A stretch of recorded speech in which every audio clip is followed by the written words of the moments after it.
Good evening. Welcome to Zion's Banner.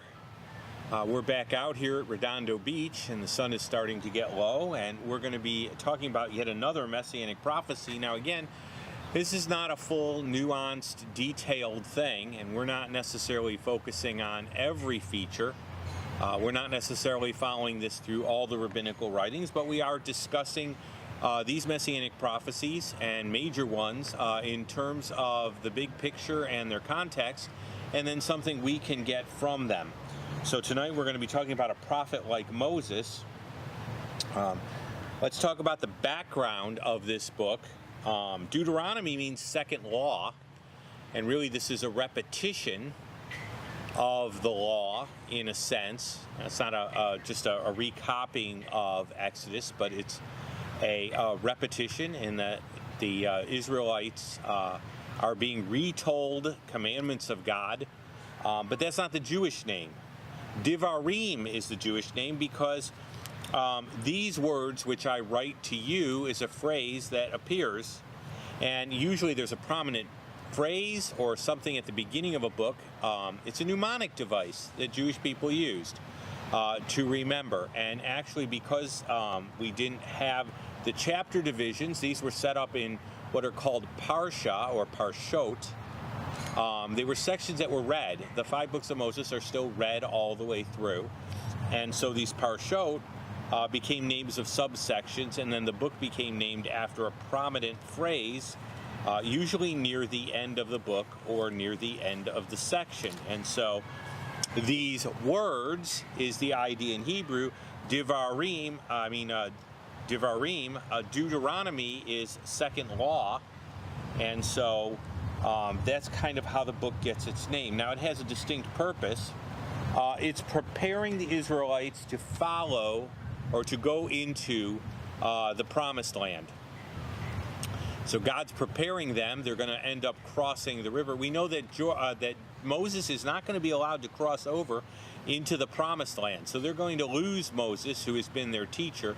In fact, to this day, Jewish people will talk about Moshe Rabbeinu, Moses, our teacher. And so he has been the voice of God to these people for a very long time. He has been the one that has given them the commands of God, the Torah, and so they're going to lose that. And another generation is coming forward, and so they're going to have to enter the land. And Moses has a series of addresses that occur in Deuteronomy to help prepare them. The structure of this is a lot like the Saracen treaties that were between kings and vassals during that time period. Now, I'm not saying that this is just a Saracen treaty like every other Saracen treaty, but that's the style of literature that this is written in, which is absolutely fascinating, because what God does in the Bible is he not only goes ahead, tells one story with different authors at different times that all is consistent, but he uses the forms of literature. So we see poetry, and we see historical narrative, and we see all different types of genre being applied in the scriptures. And so that's kind of the purpose of this book. That's the purpose for the original recipients. And I think we need to keep that in mind. It's so easy to lose that. There we go. Let's look at the prophecy in particular. Topics that are included in 18 have to do with a portion of the priests and the Levites, and then there's a warning against wicked customs, which the children of Israel are going to be exposed to, not that they haven't been, when they come into the land. And so God says, do not do like them. And then there's going to be a need for guidance. And so this prophecy starts in 18. The Lord God will raise up for you a prophet like me from your midst, from your brethren. Him you shall hear, according to all you desired of the Lord your God in Horeb in the day of assembly, saying, let us not hear again the voice of God, the Lord my God, nor let me see this great fire anymore, lest I die. And the Lord said, what they have spoken is good. I will raise up for them a prophet like you from among their brethren, and I will put my words in his mouth, and he will speak whatever I command him. And it shall be just getting a page turn. Whoever will not hear my words, which he speaks in my name, I will require it of him. Now, there's a little bit more. There's a test for prophets that goes on in 20 through 22. And really, when I read the prophecy, I read before 18 also, just by way of a little bit of context, because really the discussion starts in 15. But I wanted to hit the juicy part of this in 18. And so I gave you a little bit more than I said. How do we know this prophecy is prophetic? The first audience, there isn't a question there. Now, I was able to pull an early anthology of rabbinical writings, Mekilta D. Rabbi Ishmael. I could put a little bit more of an emphasis on it, but this exact verse is used in this writing. From the time of the Israelites merited that prophet should be raised up among them, as it is said, I will raise up a prophet. Deuteronomy 18:18 is in parentheses there. I'm going to raise up a prophet from among them in the future, but by their merits they have brought it about sooner. There's some stuff there, but the reality is that this was understanding here. This is not a contested prophecy in the rabbinical writings as far as Moses. I don't think there are a lot of authorities that say this is certainly not Messianic, and that's why I picked that early anthology, just to kind of highlight that. The rabbinical writings often come later, but understand that they were operating off of thinking that was around. And I think that's my point, is they would not have thought so if no one else had ever thought so. And so we have reason to believe that this was understood as Messianic. Now, I could multiply proofs and probably pull more up, but I'm not necessarily going to do that. Understand that early rabbinical anthology ends up indicating this was thinking that was around. And so we have reason to believe that. Again, the Messianic hope of Israel develops over time, but it doesn't mean that there's no content to it until later. And so we don't want to give that idea. What about the apostles and leaders of the early church? Now, this is one that actually is quoted, which is really kind of nice. Acts 7, and I'm going to turn there and kind of give a little bit of context to that tonight. But if you go to Acts, Acts really chronicles the spread of Messianic faith, or what we know as Christianity, from Jerusalem to Rome. And the indication is that it's the sequel to Luke. And what we really have here is Stephen's address, because Stephen is accused of blasphemy, and so Stephen gives a rather lengthy defense. Do understand something very interesting to me.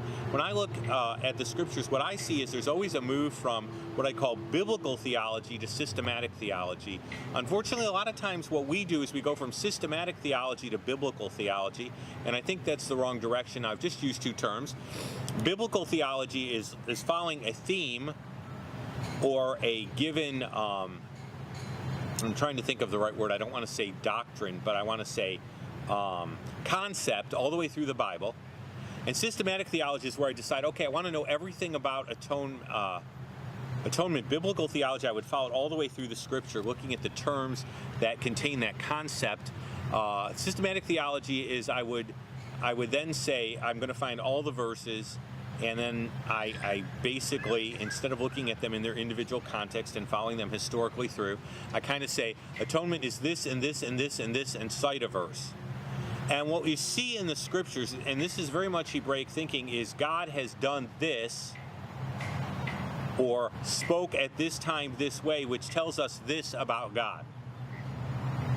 So you move from the event, and you move from what God said to who God is. And so what we have here is Stephen's going to rehearse the history of Israel. You wouldn't think that this would be like a Perry Mason defense. You think that, he just cut to the chase and say, oh, I'm not the blasphemer. Here are 3 reasons why. And you are all blasphemers, but that's not what he ends up doing here. And he starts with the call of Abraham, and he follows through to basically to the patriarchs in Egypt, and then he goes on, he talks about Moses, and then he talks about some rebellion in terms of Israel, and that's kind of where we end up finding this section here. By the way, he talks about the tabernacle in terms of the temple and demonstrates that really the temple was never, the temple itself is not the point. Okay, the temple was a place where God could dwell with his people, but it wasn't meant to be kind of what they're doing with it. They're sort of venerating the temple instead of looking at the place where God could meet them, and it is God who needs to be venerated. And then he kind of ends up saying, and you know what, you've sort of resisted God all the way through here, and if you look at the history as I've laid it out here, what you can see is you guys are constantly unwilling to accept it when God tells you something you sort of don't want to hear. And within this context, he ends up referencing this verse in 37. This is that Moses who said to the children of Israel, the Lord your God will raise up for you a prophet like me from among your brethren. And so there's the whole thing there. And so Stephen is verifying the nature of this prophecy. And interestingly enough, he connects it to the angel of the Lord, but that's not a problem because we can connect the angel of the Lord as being God, and we can connect Messiah as being God, and we can even see a verse where it indicates that the messenger of the covenant is indeed also God and connected as far as being messianic. But we're not going to that prophecy tonight. What you do need to see is the understanding of this. This is very much in line with Messiah and what he was going to do, and so that's where we're at. What is the promise here? Why does God tell the children of Israel this? There is the need for a promise of continued divine guidance. And it's interesting to me that the portion for the priests and Levites who are going to help teach the people is also in this section. And so there's a provision actually for ministers. By the way, just a side note, those in the church who ever listen to these, you want to know why you should support missionaries? Deuteronomy 18:18 has the principle that those who serve God's people should be supported by God's people. Paul's going to make the same point a different way, and there's a provision right there. And so we have this section, and these last addresses of Moses, God's promises here in a very real way to indicate that there's going to continue to be divine guidance. Now, it's true, I wasn't in charge of the chapter divisions, and you might say, well, why didn't he just have this be the whole chapter? And he didn't. But I think there's a promise there, given the nature of Deuteronomy and the nature that they were going to need continued guidance. By the way, there is discussion about the fact that this really doesn't refer just to a prophet, but to the fact that there'd be a prophetic office. And I don't doubt that there will be a prophetic office, and then by extension, this sort of refers to prophets who were not fully like Moses and not to the extent Messiah was, and to prophets that are not as great as Messiah. But here's the thing I want you to note. I will raise a prophet. It's not prophets in the Hebrew. There's a way to do that. Hebrew can pluralize nouns. It is a prophet. There's one quintessential prophet who's going to be like Moses, which is Messiah. And so really, when I look at all the prophets, they are all sort of coming attractions and part of the culminative succession that ends up occurring. Let's look at the features. First of all, like you. Now, this is important. This prophecy in its messianic nature is not disputed much in Jewish circles, although I'm sure that objections have been raised. It's almost like 3 Jews, 4 objections. And so that's not all that strange. What you do need to know is that Muslims apply this to Muhammad. So we need to discuss a little bit. And there have been guys who've done more on this than I have. Because personally, I would never have grown up thinking of applying this to Muhammad. I did not wake up in the morning and go, oh yeah, as a Jewish guy, I definitely see Muhammad here. But Muslims have used it, so let's talk a little bit about like Moses. Like Moses how? How is Messiah like Moses? Okay? I'm going to take some qualities and compare them. I'll tell you where they might be disagreed with. Even in some Messianic circles, there might be dear brothers and sisters who are kinsmen of mine that might not like all of this. Moses upheld the inspiration and authority of the scriptural revelation he had received. Okay? He is telling the children of Israel to obey the instruction that he is giving them. And he is frankly indicating that instruction is from God. Moses is considered the major author of the Torah. Now, I know someone's going to look at the end and point out where Moses died, and once you're dead, you can't write anymore. I don't have a problem with Joshua finishing the book as a capstone because Moses had appointed Joshua. And so it is not impossible that as Moses' successor, he could write the last part because Moses is dead. So that doesn't represent a problem with me.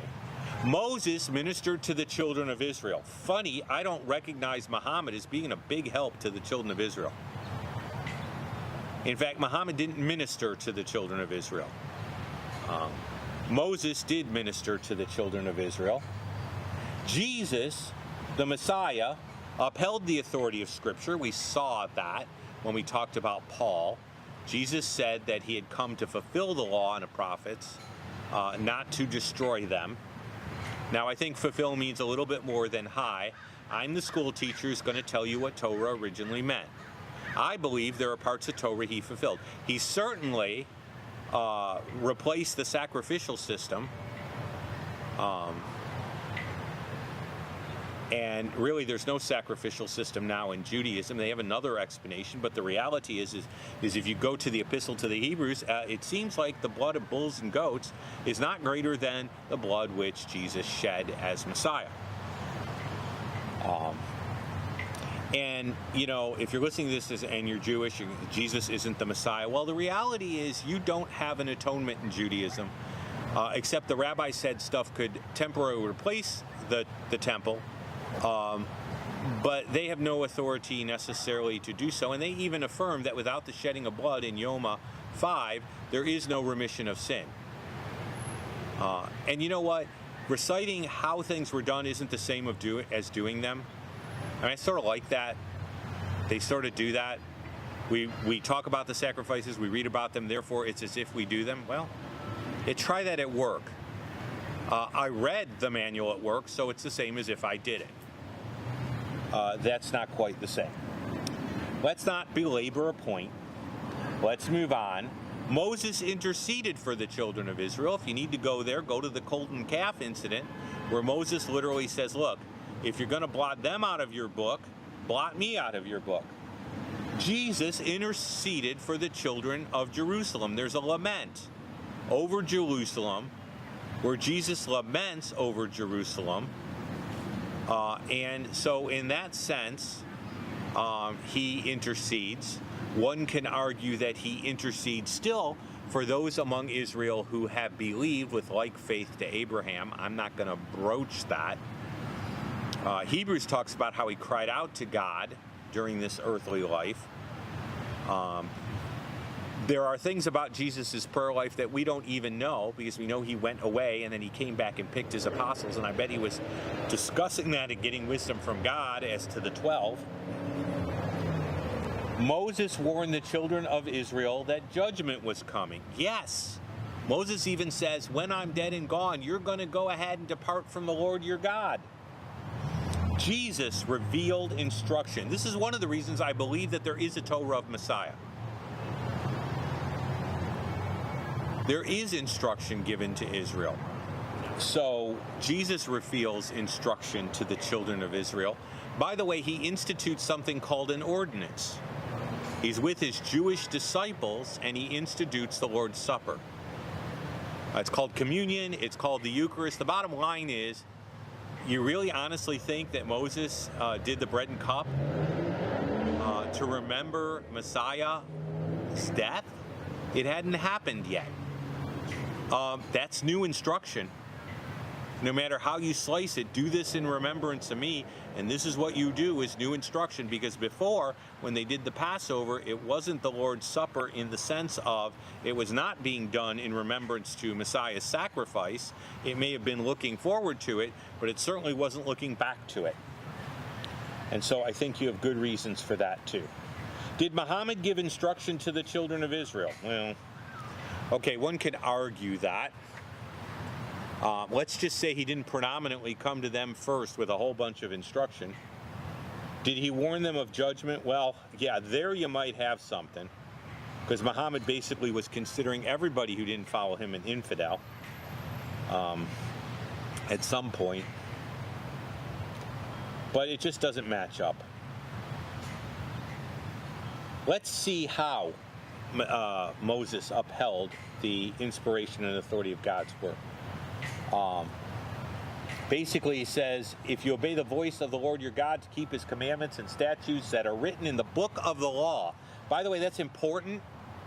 The rabbis argue that there's an oral law that was transmitted that was not written down. Funny, Moses says you're to keep his commandments and statutes, which are written in the book of the law. He doesn't point to any oral law. As I said, Jesus said, do not think I've come to destroy the law and the prophets. I did not come to destroy, but to fulfill. Assuredly, I say to you, until heaven and earth passes away, not one jot nor one tittle. One jot nor one tittle will by no means pass away from the law till all is fulfilled. By the way, again, until all is fulfilled. You mean until all's explained? The minute I can explain Torah, that commandment just automatically disappears from the page? Until all is established, and some of that's established through being fulfilled? Yeah, if you argue that some of it's established through being completed, you have an argument.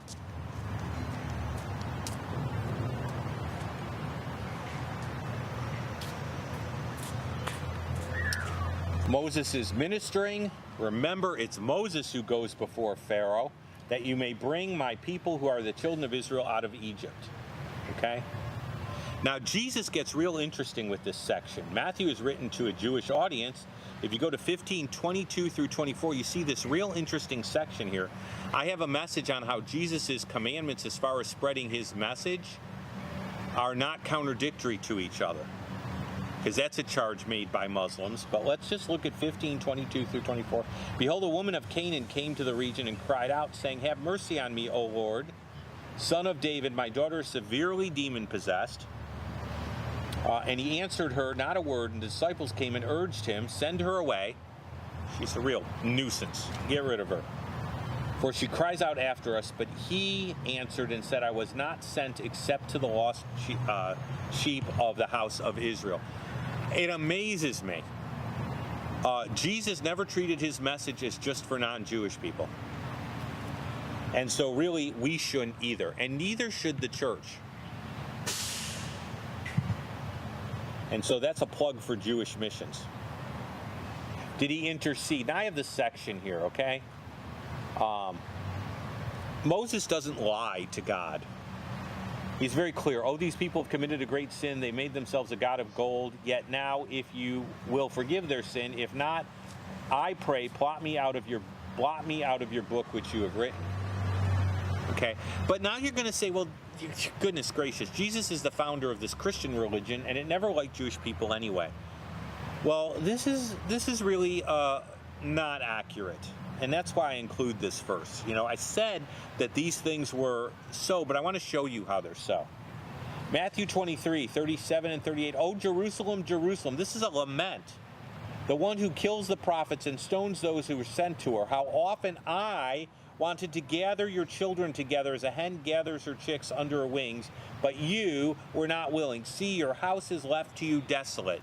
Jesus' lament over Jerusalem is perfectly in line with and echoes the pain that Moses ends up feeling. Is this a message for Jewish people? Sure it is. Jesus laments over Jewish people. Warning of judgment. Now, this is all over Deuteronomy. one of the things that happens in Deuteronomy is Moses is constantly telling the children of Israel what happens if they disobey. If your heart, Deuteronomy 30, 17 and 18, notice it's near the end. It's getting near the end of Moses' address. He's very clear with them. I'm going to be gone, but what happens if you disobey? If your heart turns away so that you do not hear and you're drawn away and worship other gods and serve them, I announce to you today, you shall surely perish. You shall not prolong your days in the land which you cross over the Jordan to go in and possess. Be very clear about this. When I'm off the scene, if you go after other gods, God is going to go ahead and discipline. Notice this is the same thing with Jerusalem, okay? But Jesus is very clear what's going to happen to Jerusalem. As he drew near, he saw the city and he wept over it. If you had known, even you especially in this day, the days that make for peace, but now they are hidden from your eyes. For the day will come upon you when your enemies will build an embankment around you, surround you, and close you in on every side, level you and your children within you to the ground. And by the way, this happened in 70 AD. Is Jesus' prophecy vindicated? It happened. They will not leave one stone on another because you did not know the time of your visitation. That's a reference to the visitation messianically. Did he warn the children of Israel of judgment? Yes. Did that judgment come to pass? It sure did. Did he prove his prophetic office with a fulfilled prediction? Yes, he did, within one generation.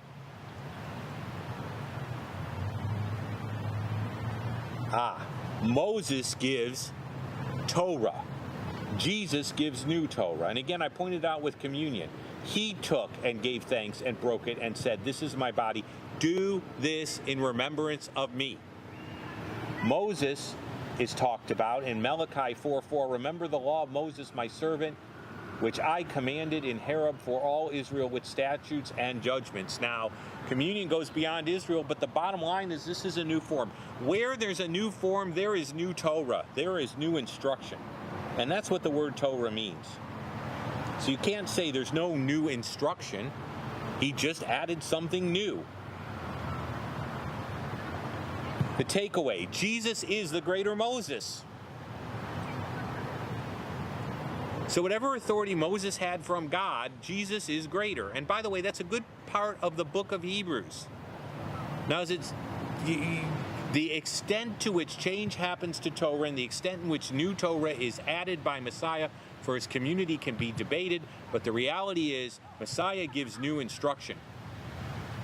He is not just spending his time giving lessons, Bible lessons on Moses.